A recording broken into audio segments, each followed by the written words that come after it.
If we turn our backs and spit in his face, is God still gonna bless the USA? A few years back, a marathon runner collapsed just a few hundred yards from the finish line. The medical staff rushed toward her, but before they reached her, she started crawling inch by inch, refusing to quit. It wasn't pretty, it wasn't fast, but she crossed the finish line. When someone later asked her why she didn't just stop, she said, "Quitting never crossed my mind. I came to finish." That's a kind of grit that challenges stories, saves lives, and moves history forward. And that's the same grit defined 77 remarkable American women you may never have heard of.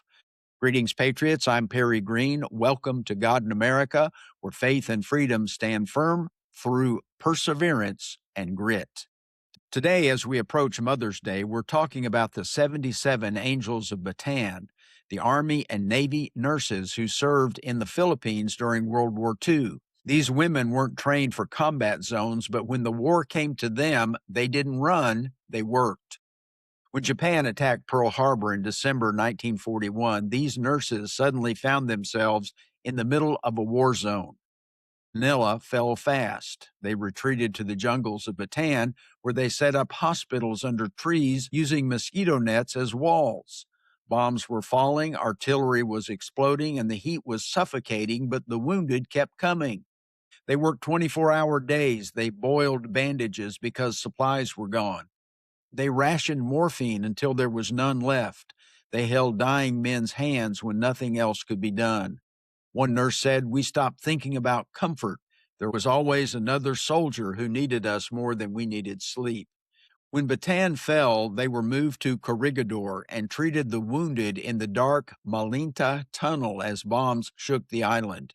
When Corregidor fell, they became prisoners of war. That's where their real battle began. Inside camps like Santo Tomas and Los Baños, they were given starvation diets, sometimes as few as 700 calories a day. Their hair fell out. They lost a third of their body weight. Disease spread everywhere, but they kept serving. Even when they could barely stand, they helped the sick walk. They traded their food so patients could survive. They encouraged the hopeless. They saved lives when they didn't have strength to save themselves. One later wrote, "We were so hungry we dreamed about food, but we never dreamed about leaving our patients." 3 years of captivity, starvation, and refusing to give up. Somehow all 77 came home alive. When they returned, there were no parades, no newspaper headlines, just a quiet expectation to go back to everyday life. But nothing about what they lived through was normal. For decades, their story barely made it into history books.